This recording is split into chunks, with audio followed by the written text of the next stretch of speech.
What's up YouTube, welcome back to the channel. It's your boy Flight GV and I am back with another video. In today's video I'll be covering a very important topic. We'll be talking about how airline pilots actually prepare for an airline flight, an airline commercial air transport flight, okay? Now before we even get into this video, I'm going to give you a disclaimer because there's a lot of people on the internet who try to make it seem like they're smarter than they really are and that they know more than they really do know, especially to people who are not from the airline industry and people who don't know what the specifics are about, okay? So this disclaimer is the following. I am an airline pilot, a first officer for a specific airline company, and so everything that I will be telling you in this video is related to my specific airline and the way I work as an individual. However, no matter if you're a student pilot, a new airline pilot, or an established airline pilot, I believe that all of the information in the following video will be very valuable to you as a person for your future career or your current career. Now with that said, for those of you who don't know me, my name is Jason. I go by Flight GV. I am an Airbus A320 first officer. Before the video even starts, make sure to like, comment, and subscribe to the channel and turn on the bell notification so you don't miss any of my upcoming videos. Now with that said, let's get into the video, guys.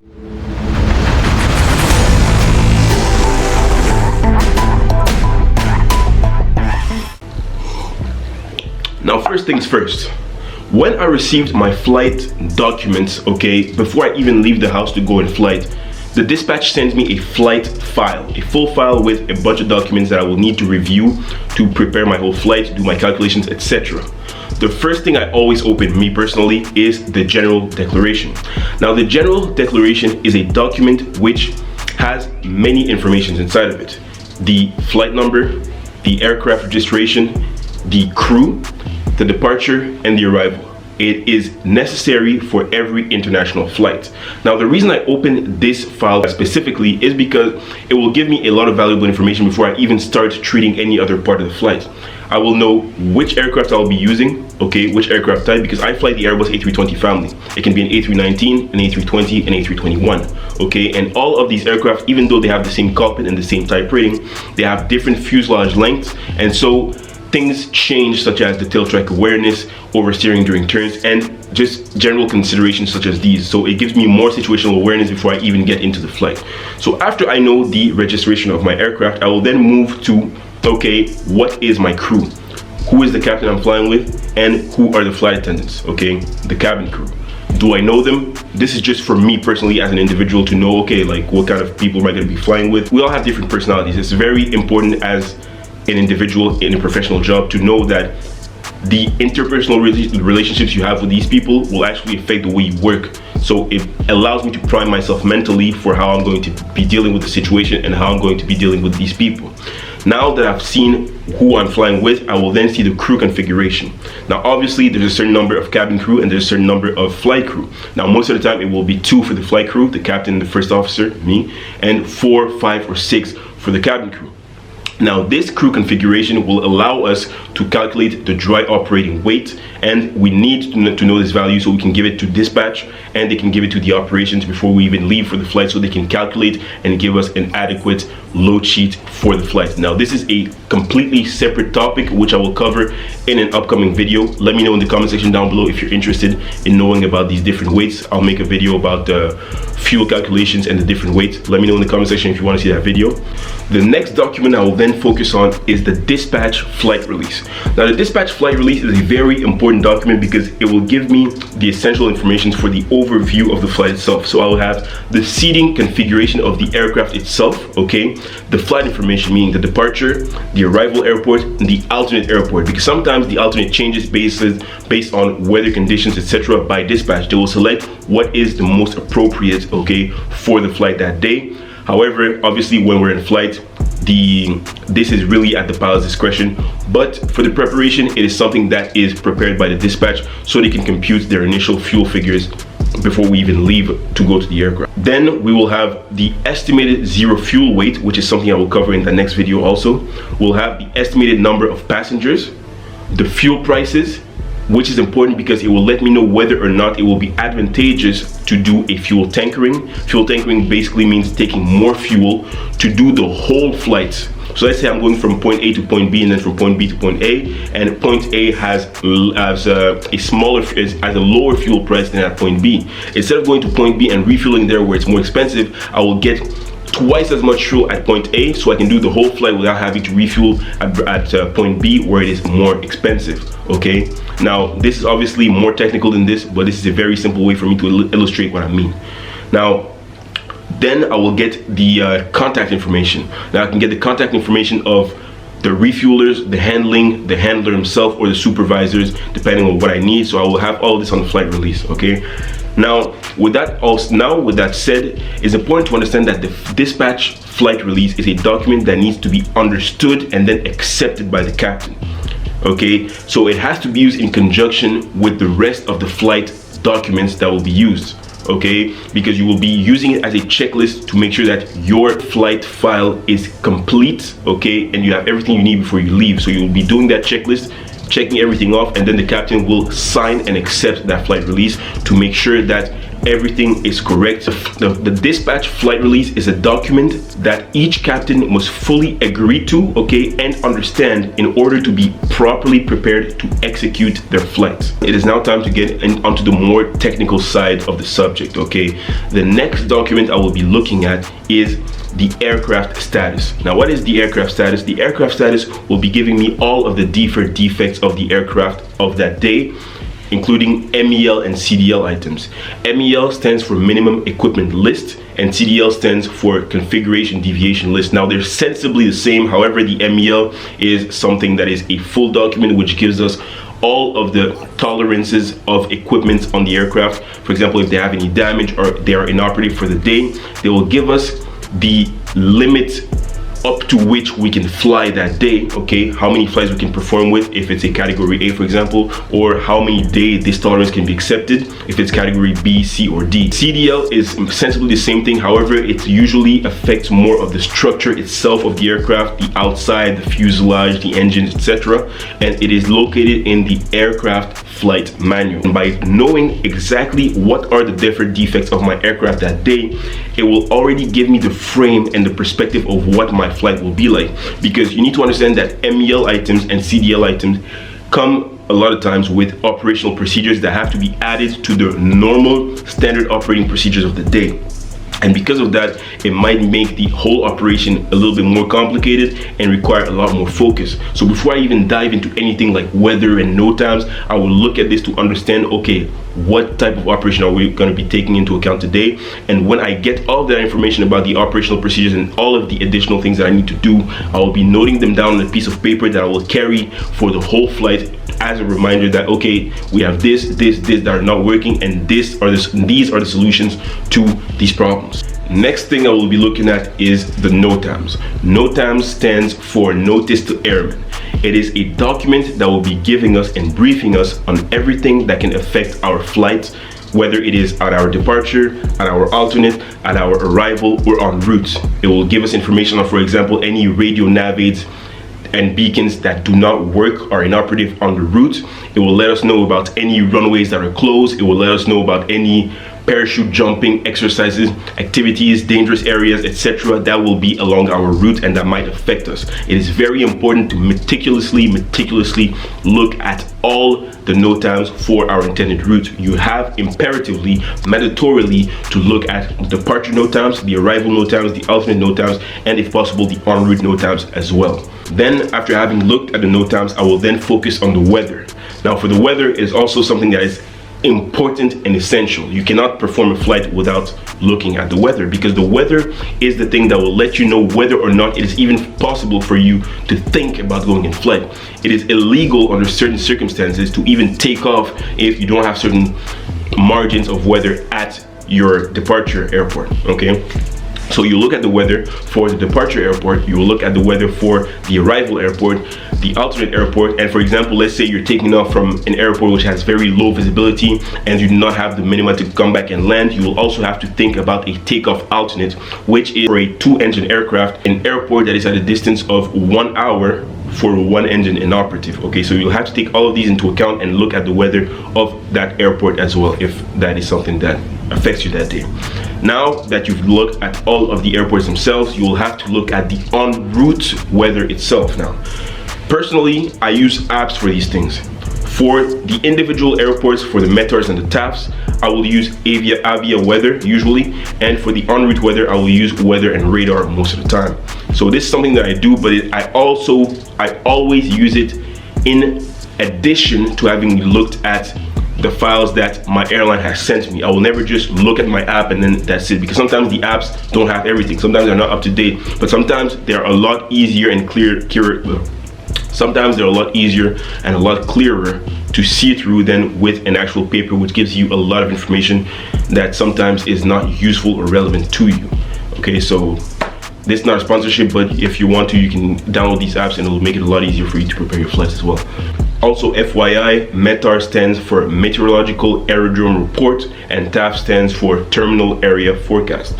A METAR is an observation of what is going on right now, and a TAF is an observation of what is going to go on for a more extended period of time, from now to, for example, 36 hours or 24 hours, depending on the airport you're taking it from. Now, last but not least, the last thing I will be going to is the OFP or the CFP. OFP for operational flight plan and CFP for computerized flight plan. Depending on your airline, you might have different names for these. It's interchangeable between these two names. The OFP, the operational flight plan, is basically the holy grail of your flight. Okay, now that you've seen everything else, it is basically the only thing that will matter, especially when you are inside the flight deck. The operational flight plan has everything you need to know about your flight. It has the flight number, okay, departure airport, arrival airport, alternate airport, the aircraft type, the aircraft registration, the cost index, okay, used to compute all of the calculations, the fuel, etc. for that operational flight plan, the average wind, the average temperature, okay, the route itself, the safety altitudes along that route, okay, the turbulence that is forecasted, and the shear rates that are forecasted as well. Okay, now the operational flight plan, why do we go to it last? It's because the operational flight plan will allow us to calculate our final fuel, and you don't want to calculate your final fuel until you have seen the aircraft technical status, until you have seen the NOTAMs en route, and until you have seen the weather, because these three elements will allow you to make a better judgment and better extra additions to your fuel. If you have an aircraft that has an MEL or a technical status that changes the performance capabilities of your aircraft and makes you consume more, you will need to know that when you calculate your fuel. If you have a NOTAM that lengthens your route, you will need to know that in order to calculate your fuel. If you have a lot of turbulence, or you have a lot of weather buildup along your route, you will need to know that in order to calculate your fuel. So with all of these things, okay, you can then go into the OFP and then use this knowledge that you have to put extra fuel. There is barely any flight, especially for bigger airlines, where you don't take extra fuel. The fuel that you have on the OFP is almost the bare minimum, because a lot of things have to be taken into account as well. Like in your airline, you will have default values of extras that you need to add anyway. For example, in my airline, we have a specific extra amount of fuel that we need to add depending on the distance in nautical miles from the departure to the arrival. So from there, we already have that extra.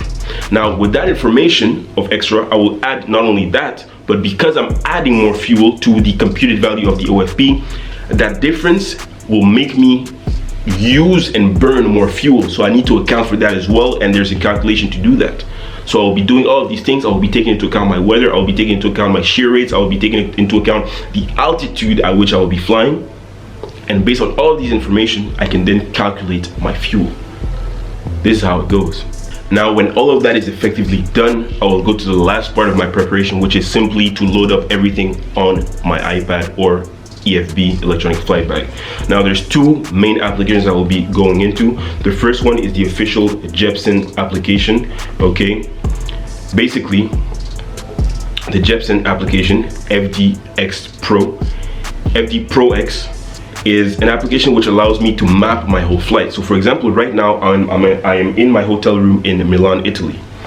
This is what the flight looked like on the Jeppesen application. You have the whole route with all the points that you can literally track during your flight. Okay, now also you have all of the information and all the charts for your flight, meaning when I took off from Dakar, I had the taxi routing, I had the SID, I had the approach stars for the arrival here, the taxi in for the arrival here, okay, and everything when it comes to parking and all of the other references that I needed to know in terms of preferential runway, preferential taxiways, etc., and so on and so forth. So it is very important to have this nowadays because it declutters obviously the cockpit, and it makes it a lot easier to navigate between all of the information that you need as a pilot on a flight deck. It is a lot better than books, and it is a lot better than having bags full of heavy binders that are not very easy of access. Now, this is not really your choice. It really depends on your airline, but most airlines by 2022 will have to adopt this method of working. So when I've done all of this on FD X Pro, I've loaded up my whole complete routes. I have all of my charts set up. I will save that, and then I will go to the second application, the official Airbus application called Fly Smart by Airbus, and I will go to the takeoff phase. And first things first, I will look at the version of my EFB. Is my version up to date? If it is, fine. If it's not, I'll update it. Then I will move on to the aircraft type. I will put the aircraft type in there, aircraft registration, flight number from to, and then I will go into the takeoff application and leave it blank with all of the information already loaded in. As soon as I get inside of the cockpit, all I have to do is get the ATIS of my terminal from the airport, and that is it. I will fill it in, have a preloaded performance ready, and I can go to fly. So I won't be going into detail into basically how I've prepared this flight, but this is an example of the type of sheet that I have for my flight preparation. So I will have my whole route written with the times, okay? So this is the departure airport, Milan, arrival airport, Blaise Diagne International Airport in Dakar, Senegal, the arrival alternate, destination alternate, Banjul, okay? And then you have the departure time, the arrival time, the zero fuel weight, and then this is my whole calculation for the fuel. So it's the final reserve, alternate reserve, contingency fuel, trip, taxi, and extra fuel. Everything is written here, and that is my total. I want 21.5 tons, okay? Now, I want 21.5 tons, but the Airbus A321 with one ACT can only have 20,953 kilograms in its tanks. However, the FCOM values take into account 0.78 as the density of the fuel. So here, as you can see, I've done a calculation to know how much density I would need to be able to take as much as I want. I would need 0.799 of density of my fuel to be able to take that much. And even if I can't take that much, really, I would be able to do the flight because I've added an extra of 1,000. So we would basically lessen that extra to be able to do the flight. Then, because the flight is long, I just remind myself of the techniques that I can use to, you know, save as much fuel as I can. Lowest cost index possible, closest destination alternate I can, highest flight level, thrust reduction at the lowest possible level, which is 800 feet, okay? Then I talk about the weather. All the airports that are concerned for our route are Cav OK, so that's why I wrote Cav OK here. Destination is Cav OK, alternate is Cav OK, departure is Cav OK. I write the MELs. This is a PBE that has been removed, so we won't have one PBE. It doesn't affect us because we have as many as required for this flight. I write the highest MSA en route. I write the biggest shear en route. I write the NOTAMs that might affect us, and I write the weather, okay, build up en route itself. So I've seen from my weather radar that there's weather on the coast of Spain, Algeria, and Casablanca. So this is the moments where we have to think about avoiding weather, putting the seatbelts on, changing the speed, etc., etc. So basically, this is the rundown of how I personally work. This is a small sheet. I'll just literally just carry it in my suit, put it in my side pocket, and then when I meet with the captain, we'll be, you know, comparing values, establishing a plan of action, and then going to fly. So this is pretty much it. I will do a detailed fuel calculation video soon. So let me know in the comment section down below, again, if you're interested in that type of video. So if I see a lot of comments, I'll release it as early as possible. Thank you for watching. So guys, this pretty much covers how I prepare an airline flight as a first officer. I hope this video was helpful to you. Let me know in the comment section down below if you have any questions. It was your boy Fly Jiffy, and I'll see you guys in the next video. Now, before I leave, make sure guys that you subscribe to the channel. Make sure you go subscribe to my music channel, Astro JV. I have about 5 or 6 songs that are out there. The songs are all mine, okay? It's me singing actually, so if you're interested in listening to my music, go listen to that. It's a lot of the music that I use in my vlogs and my videos in general, so I think you'll enjoy that. Make sure to go there. Make sure to follow me on Instagram as well. Go leave a like on my pictures, watch my stories for more insight on my daily life as an airline pilot, and I'll see you guys when I see you. I have a TikTok also. Bye.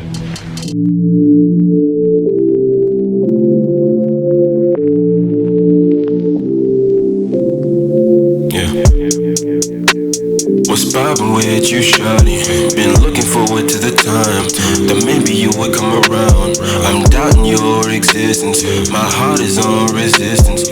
Lately I feel like I'm jaded. My brain operates with a